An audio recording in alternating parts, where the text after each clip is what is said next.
Friends, the Honorable Vice President is currently visiting Malawi.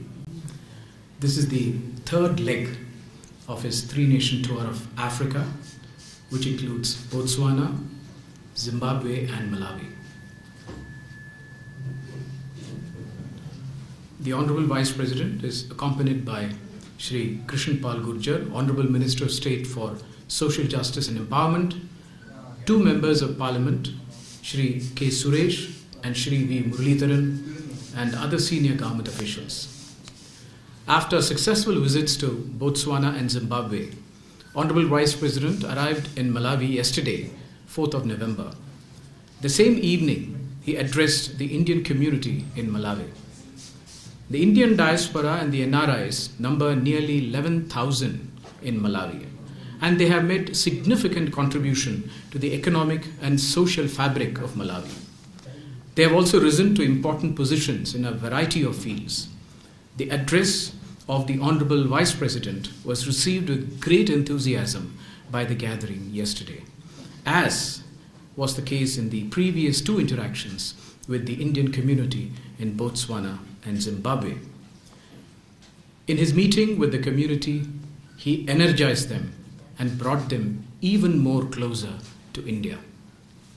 Today, the Honorable Vice President called on His Excellency President of Malawi, Professor Arthur Peter Mutharika. The meeting was extremely warm and extremely friendly. Honorable Vice President thanked him for receiving him and hosting a banquet in his honor. He also recalled the visit to India of the late brother of the President of Malawi, who was himself President till 2012. Vice President also mentioned that he was proud that an alumnus of Delhi University, where his brother studied in the 60s, had risen to the position of the President of Malawi. His Excellency, the President of Malawi, conveyed that he welcomed the Honorable Vice President as a brother, and that he was deeply appreciative of the visit of Honorable Vice President to Malawi at this juncture. He expressed his confidence that this visit of Vice President has strengthened our relations and has brought about tangible gains in our mutual engagement. He recalled his own visit to India, accompanying his brother, and expressed his determination to work closely with India in the economic and other areas to reinforce our close bilateral relations. During the banquet, which he hosted in honor of our Vice President, His Excellency the President of Malawi reiterated his special regard for India. He recalled his 3 visits to India and that of other Indian leaders to Malawi. Honorable Vice President expressed his satisfaction that many development projects have been completed in Malawi under our assistance, including the Salima Sugar Factory, the fuel storage tank project, etc. He conveyed that the Blantyre Water Board project being implemented under a $23 million line of credit was well on its way to completion. Vice President also conveyed our agreement to extend the new line of credit of $215.16 million for 18 water projects spread over many areas of Malawi. He also conveyed India's happiness to construct the Mahatma Gandhi International Convention Center in Blantyre under our grant assistance, particularly in the context of the 150th birth anniversary of Mahatma Gandhi.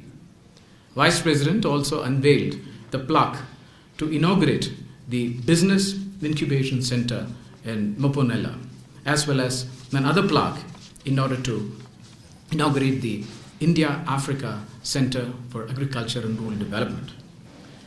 In the field of health, Vice President conveyed India's agreement to gift the Babatron cancer treatment machine for the Kamuzu Central Hospital's cancer wing, 10 ambulances, as well as supply of essential medicines. Both leaders discussed enhanced cooperation in pharmaceuticals and healthcare. In capacity building, Malawi has been benefited from our ITEC program. Around 270 Malawi officials have been to India in the year 2017-2018 under ITEC and IAFS programs. India has now offered specialized training programs for for Malawi Defence Forces as well. Under the E-Vidya Bharati and E-Arogya Bharati initiative launched by India all over Africa, 4 universities and 2 medical colleges in Malawi have been selected. India will also be donating 100,000 school textbooks on several subjects for classes 8 to 12 in Malawi.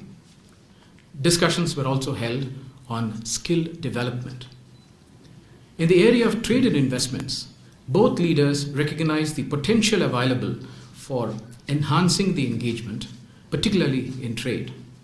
In this context, areas such as agriculture, health, pharmaceuticals, as well as engagement by the Indian private sector was envisaged. In particular, His Excellency the President of Malawi invited India and Indian investments in the area of rare earth. In the area of agriculture, India has agreed to allow imports of mangoes from Malawi. India has agreed to also set up a Pan-African Training Institute in Agriculture, namely the India-Africa Institute of Agriculture and Rural Development under Indian grant assistance. This will cater to capacity building in all African countries in the whole of Africa. Malawi has also ratified the framework agreement of the International Solar Alliance, and we look forward to taking this cooperation forward. The Honorable Vice President also expressed his happiness to the President of Malawi that the Indian diaspora has been contributing significantly to the Malawi economy and society, and thanked him for looking after their welfare. Vice President also thanked Malawi for its support to India's candidatures to various UN and international bodies. 3 MOUs will be signed shortly. First is the extradition treaty. Second is the MOU on cooperation in the field of atomic energy for peaceful purposes between Global Center for Nuclear Energy Partnership of the Department of Atomic Energy and the Ministry of Natural Resources, Energy and Mining of Malawi. The third is the visa waiver agreement for diplomatic and official passports.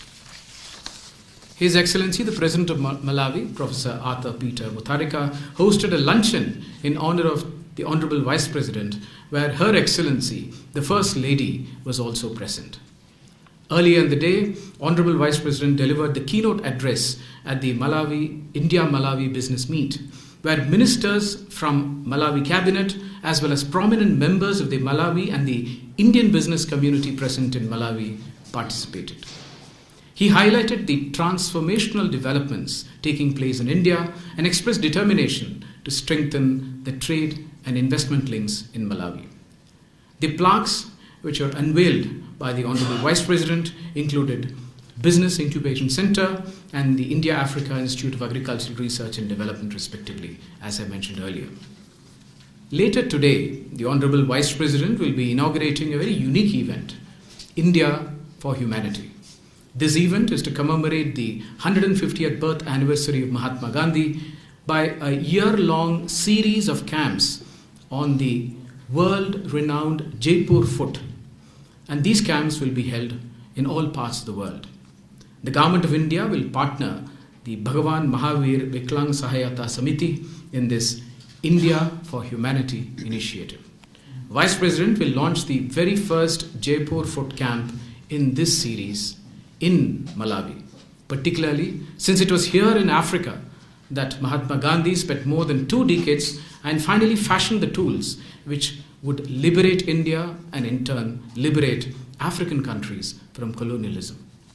The Honorable Vice President will be leaving India late this evening. That concludes my briefing, and I'm not sure that we have time to take questions right now because we have the signing of the MOU coming up very shortly. So what question you got? Yes, please. Please keep it absolutely. Nuclear energy cooperation है वो क्या है? This we see as a very important agreement with Malawi. We already have an agreement with Malawi on minerals, and this agreement is to reinforce this entire thing about nuclear energy partnership. Now, why this is important is that Malawi has rare earth and it has the minerals, But however, they don't have a regulatory and an administrative structure to deal with this. So therefore, the exploration and the exploitation of some of these minerals, that has not progressed very far. So they had come to us and requested whether we could enhance their capacity to be able to look at a regulatory structure. So this includes regulatory structure, which includes, for example, protection, safety, and other technical things.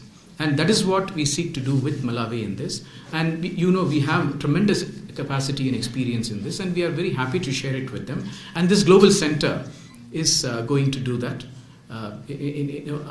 along with their Malawi counterpart. That is the crux of this. One last question. This question from Indian Express. They are in a camp. So how many such camps will be held in Africa and world over the next 1 year? What we envisage is not less than 12 camps, 1 camp per month. But there has been, I must confess, there has been a lot of enthusiasm and request from many countries. And therefore, I expect not less than 18 camps to be held.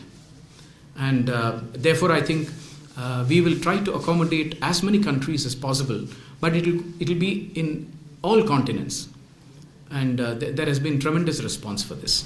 So how many beneficiaries total? See, each camp normally goes to around 45 days.